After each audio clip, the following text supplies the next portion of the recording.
ആർലസ് എന്ന സ്ഥലത്ത് നടന്നൊരു സമ്മേളനത്തിൽ മുഖ്യപ്രഭാഷകനായിരുന്നു വിശുദ്ധ അന്തോണീസ്. സ്വതസിദ്ധമായ അദ്ദേഹത്തിൻ്റെ വിജ്ഞാനപ്രദമായ പ്രസംഗത്തിനിടയ്ക്ക് ശ്രോതാക്കളിൽ ഒരാളായ ഫാദർ മൊനാൾഡോ അതിമനോഹരമായൊരു ദൃശ്യം കണ്ട് അത്ഭുതസ്തബ്ധനായി. യോഗ ഹാളിനുള്ളിൽ വാതിലിനു മുകളിലായി കുരിശിൽ തൂങ്ങിയ ഈശോ പ്രത്യക്ഷനായി ജനങ്ങളെ ആശീർവദിക്കുന്നു.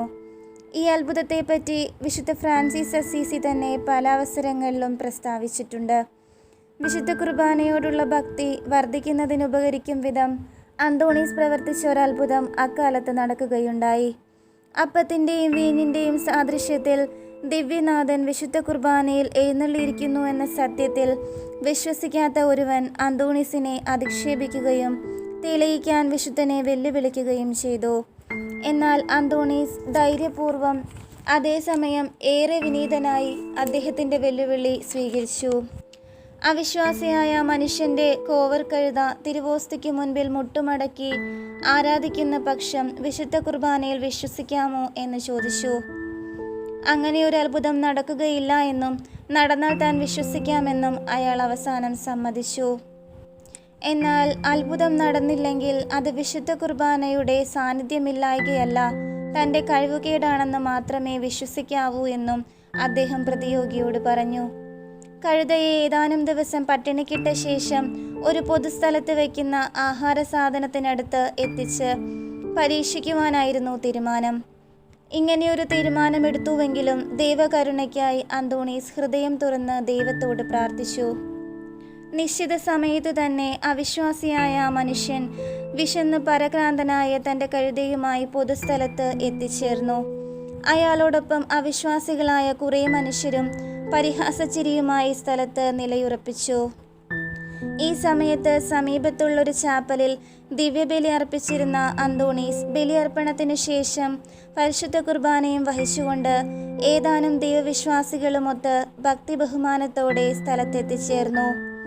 സമയമായി. കഴുതയെ ഭക്ഷണ സാധനത്തിനരികിലേക്ക് അഴിച്ചുവിട്ടു. വിശന്നു വലഞ്ഞു നിന്നിരുന്ന കഴുത ഭക്ഷണ സാധനം കണ്ടു എങ്കിലും അതിൽ സ്പർശിക്കാതെ നേരെ അന്തോണീസിൻ്റെ സമീപത്തേക്ക് നടന്നെടുത്ത് മുൻകാലുകൾ മടക്കി തല താഴ്ത്തി മുട്ടിന്മേൽ നിന്നു.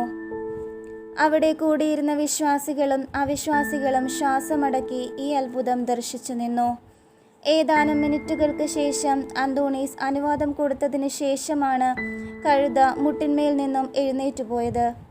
ഈ അത്ഭുത സംഭവത്തോടു കൂടി അവിശ്വാസിയായ മനുഷ്യനും അനേകം അനുചരന്മാരും മാനസാന്തരപ്പെട്ട് വിശ്വാസികളായി തീർന്നു. കഴുതയുടെ ഉടമയായ ഗില്ലാർഡ് എന്ന വിശ്വാസി ഉത്തമ കത്തോലിക്ക ജീവിതം നയിക്കുക മാത്രമല്ല, അത്ഭുതം നടന്ന സ്ഥലത്ത് മനോഹരമായൊരു ദേവാലയം പണി കഴിപ്പിക്കുകയും ചെയ്തു.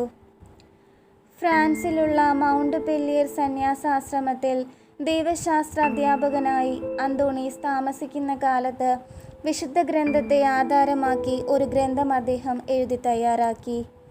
ഈ കയ്യെഴുത്തു പ്രതിയുടെ പ്രാധാന്യം മനസ്സിലാക്കിയ അല്പവിശ്വാസിയായ ഒരാശ്രമാംഗം ഈ പ്രതി തട്ടിയെടുത്ത് സഭ വിട്ടിറങ്ങി അതിൻ്റെ കർത്തൃത്വം അവകാശപ്പെട്ട് അച്ചടിച്ച് വിറ്റഴിച്ച് സമ്പന്നനാകാൻ തീരുമാനിച്ചു. സൂത്രത്തിൽ അന്തോണീസിൻ്റെ മുറിയിൽ നിന്നും ഈ കയ്യെഴുത്തു പ്രതി അപഹരിച്ചുകൊണ്ട് ആ സന്യാസി സന്യാസം ഉപേക്ഷിച്ച് ഒളിച്ചോടി. ഗ്രന്ഥം നഷ്ടപ്പെട്ട വിവരമറിഞ്ഞ് അത് തിരികെ കിട്ടുവാൻ അന്തോണീസ് നിരന്തരം പ്രാർത്ഥിച്ചുകൊണ്ടിരുന്നു. അനേക നാളത്തെ പരിശ്രമ ഫലമായി രൂപപ്പെടുത്തിയ പ്രസ്തുത വിശിഷ്ട ഗ്രന്ഥത്തിൻ്റെ ഈ ഒരേയൊരു കയ്യെഴുത്തു പ്രതി നഷ്ടപ്പെട്ടതിൽ അദ്ദേഹം വളരെ സങ്കടപ്പെട്ടു. എന്നാൽ മോഷ്ടാവ് അടുത്ത ദിവസം തന്നെ ഗ്രന്ഥവുമായി അന്തോണീസിൻ്റെ മുറിയിലെത്തി പശ്ചാത്തപിച്ച് തെറ്റു സമ്മതിച്ച് മാപ്പപേക്ഷിച്ചു. കയ്യെഴുത്തു പ്രതിയുമായി സ്വഗൃഹത്തിലേക്കുള്ള യാത്രയിൽ ഒരു നദി കടക്കേണ്ടിയിരുന്ന സന്യാസി നദിക്കരയിലെത്തിയെങ്കിലും അസാധാരണമായ ജലപ്പെരുപ്പും മലവെള്ളപ്പാച്ചിലും മൂലം മറുകരയെത്താൻ സാധിക്കാതെ വന്നു. ഈ സമയം അജ്ഞാതനും അസാധാരണനുമായ ഒരു മനുഷ്യൻ സന്യാസിയുടെ മുന്നിൽ എത്തി. മോഷ്ടിച്ച ഗ്രന്ഥം തരാമെങ്കിൽ മറുകര എത്തിക്കാമെന്നറിയിച്ചു. ഇത് കേട്ട മാത്രയിൽ ഭയാകുലനായ സന്യാസി തിരികെ ഓടി ആശ്രമത്തിലെത്തുകയായിരുന്നു. ഈ കൃത്യം ചെയ്ത സന്യാസിയെ അന്തോണീസ് വെറുത്തില്ല എന്ന് മാത്രമല്ല, സ്നേഹപൂർവ്വം ആശ്രമത്തിൽ സ്വീകരിക്കുകയും ചെയ്തു. ഈ അത്ഭുതം മൂലം കാണാതെ പോകുന്ന വസ്തുക്കൾ തിരികെ കിട്ടുന്നതിന് വേണ്ടി അന്തോണീസിനോടുള്ള പ്രാർത്ഥന സർവ്വസാധാരണമാണ്, ഫലദായകവുമാണ്. മൗണ്ട് പെല്ലിയർ എന്ന സ്ഥലത്തുള്ള സന്യാസാശ്രമത്തിന് വളരെ സമീപത്തായി വിശാലമായൊരു കുളമുണ്ടായിരുന്നു. ഈ കുളത്തിൽ അനേകം തവളകൾ ഉണ്ടായിരുന്നു. അവകൾ രാപ്പകൽ ഭേദമില്ലാതെ വലിയ ശബ്ദം പുറപ്പെടുവിച്ച് കരഞ്ഞുകൊണ്ടിരുന്നത് മൂലം ആശ്രമാംഗങ്ങളുടെ പ്രാർത്ഥനയ്ക്കും പഠനത്തിനും മിണ്ടടക്കത്തിനുമെല്ലാം വലിയ പ്രതിബന്ധമായി. ആശ്രമാംഗങ്ങളുടെ ബുദ്ധിമുട്ടുകൾ മനസ്സിലാക്കിയ അന്തോണീസ് കുളക്കരയിൽ ചെന്ന് മിണ്ടടക്കം പാലിക്കുവാൻ തവളകൾക്ക് നിർദ്ദേശം നൽകി. അന്നു മുതൽ ആ കുളത്തിലും പ്രാന്തപ്രദേശങ്ങളിലും വിഹരിച്ചിരുന്ന തവളകൾ പ്രാർത്ഥനാ സമയത്തും പഠന സമയത്തും പൂർണ്ണമായ നിശബ്ദത പാലിച്ചു പോന്നു. ഒരു ദിവസം ഒരു വലിയ ജനാവലിയെ അഭിസംബോധന ചെയ്ത് പ്രസംഗിച്ചുകൊണ്ട് നിൽക്കുന്ന അവസരത്തിൽ ഒരു യുവാവിൻ്റെ മൃതശരീരവും വഹിച്ചുകൊണ്ട് കുറേ ആളുകൾ അവിടെ വന്നു. മാതാപിതാക്കളും അവിവാഹിതരായ സഹോദരികളും ഉൾപ്പെട്ട ഒരു പാവപ്പെട്ട കുടുംബത്തിലെ ഏക ആശ്രയമായിരുന്നു ചരമം പ്രാപിച്ച പ്രസ്തുത യുവാവ്. മാതാപിതാക്കളുടെയും സഹോദരികളുടെയും അടക്കാത്ത ദീനരോദനം കേട്ട് അന്തോണീസിൻ്റെ ഹൃദയം തേങ്ങി. മനസ്സിളകി ദൈവത്തിൽ ആശ്രയിച്ച് തീക്ഷ്ണമായി പ്രാർത്ഥിച്ച ശേഷം ശവശരീരത്തിനടുത്തു ചെന്ന് ശവമഞ്ചത്തെ സ്പർശിച്ചുകൊണ്ട്, യുവാവേ, എഴുന്നേൽക്കുക, ഈശോയുടെ നാമത്തിൽ നിന്നോട് ഞാൻ പറയുന്നു എന്ന് സ്വരമുയർത്തി പറഞ്ഞു. ഉടനെ തന്നെ യുവാവ് ശവമഞ്ചത്തിൽ എഴുന്നേറ്റിരുന്നു. അന്തോണീസിന് നന്ദി പറഞ്ഞുകൊണ്ട് ശവമഞ്ചം ഉപേക്ഷിച്ച് യുവാവുമൊത്ത് അവർ സ്വഗൃഹത്തിലേക്ക് മടങ്ങി. ഈ വലിയ അത്ഭുതം മനസ്സിലാക്കിയ അനേകം പേർ മനസ്സു തിരിഞ്ഞ് ജ്ഞാനസ്നാനം സ്വീകരിച്ചു. ലിമാഗോ എന്ന സ്ഥലത്ത് വലിയൊരു ജനാവലിയോട് അന്തോണീസ് പ്രസംഗിച്ചു കൊണ്ടിരുന്ന സമയം അന്തരീക്ഷം മേഘാവൃതമായി. കൊടുങ്കാറ്റിൻ്റെ അകമ്പടിയോടെ പേമാരി ആ സ്ഥലത്തെ സമീപിക്കുന്നു. അന്തോണീസ് ഒരു നിമിഷം പ്രസംഗം നിർത്തി, കണ്ണുകളുയർത്തി പ്രാർത്ഥിച്ച ശേഷം പ്രസംഗം തുടർന്നു. കോരിച്ചൊരിയുന്ന മഴയും ശക്തമായ കാറ്റും യോഗസ്ഥലത്തിന് ചുറ്റും വിഹരിച്ചെങ്കിലും ഒരു തുള്ളി വെള്ളം പോലും പ്രസംഗം തീരുന്നത് വരെ യോഗസ്ഥലത്ത് പതിച്ചില്ല. ഈ അത്ഭുതത്തിന് അവിടെ കൂടിയിരുന്ന വലിയൊരു വിഭാഗം ജനങ്ങൾ ദൃക്സാക്ഷികളായതിനാൽ നാടെങ്ങും ഈ വാർത്ത പരന്നു. ഇതുമൂലം അന്തോണീസിന്റെ പ്രസംഗം എവിടെയുണ്ടെന്നറിഞ്ഞാലും ജനങ്ങൾ വിദൂര സ്ഥലങ്ങളിൽ നിന്നുപോലും എത്തിച്ചേർന്നുകൊണ്ടിരുന്നു. AD 1226 പെസഹ വ്യാഴാഴ്ച രാത്രിയിൽ ലിമോജസ് എന്ന സ്ഥലത്തുള്ള ദേവാലയത്തിൽ അവിടെ തിങ്ങിക്കൂടിയിരുന്ന വിശ്വാസികളോട് അന്തോണീസ് പ്രസംഗിക്കുകയായിരുന്നു. ജനങ്ങൾ സശ്രദ്ധം പ്രസംഗം ശ്രദ്ധിച്ചുകൊണ്ടിരിക്കയിൽ അദ്ദേഹം പ്രസംഗം നിർത്തി. ഭക്തിപൂർവം കൈകൾ കൂപ്പി ശിരസ് നമിച്ച് മൗന പ്രാർത്ഥനയിൽ ആമഗ്നനായി.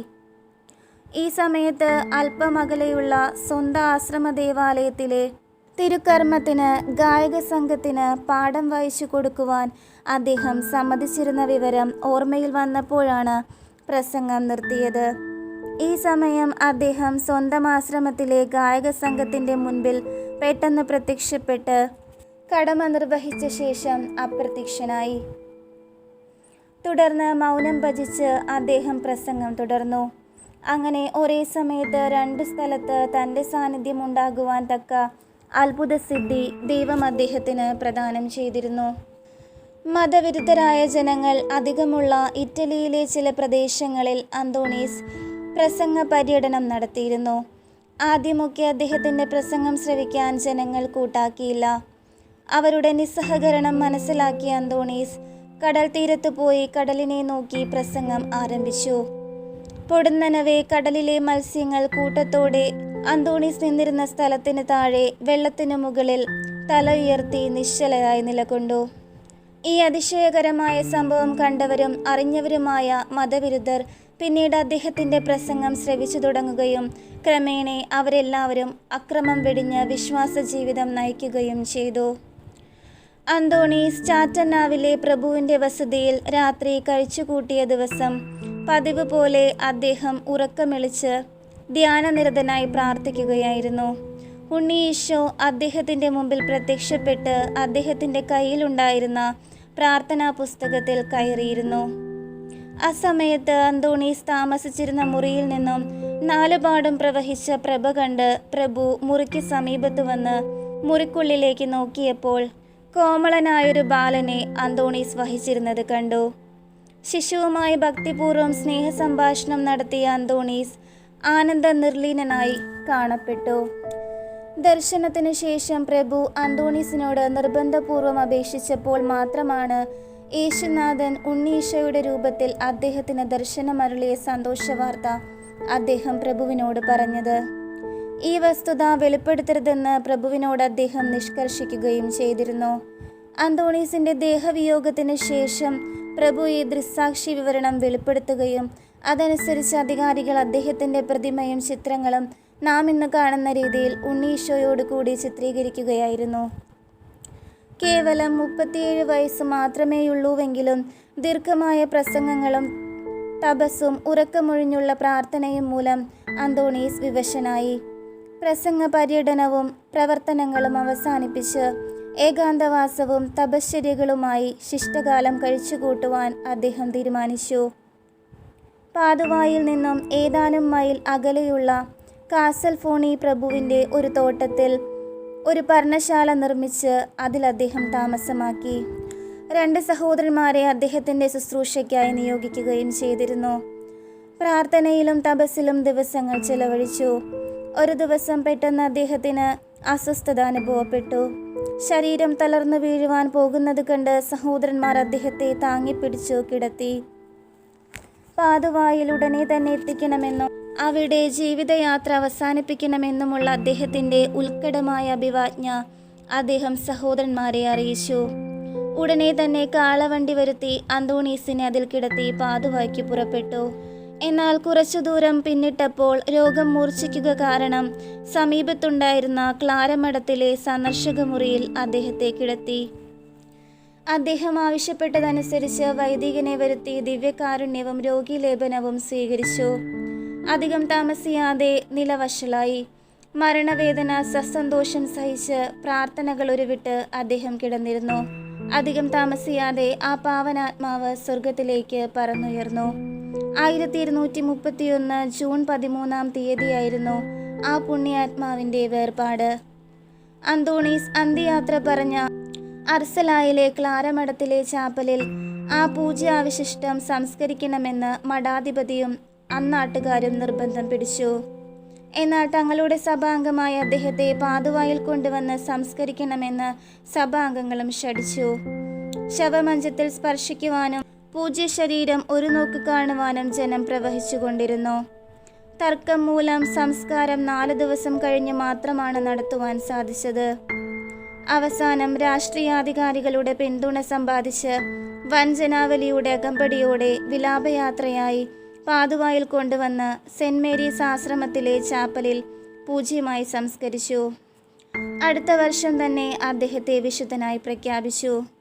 അദ്ദേഹത്തിൻ്റെ മരണദിവസം മുതൽ തന്നെ അനേകം അത്ഭുതങ്ങൾ നടന്നുകൊണ്ടിരുന്നു. ഇന്നും അത് തുടരുന്നു.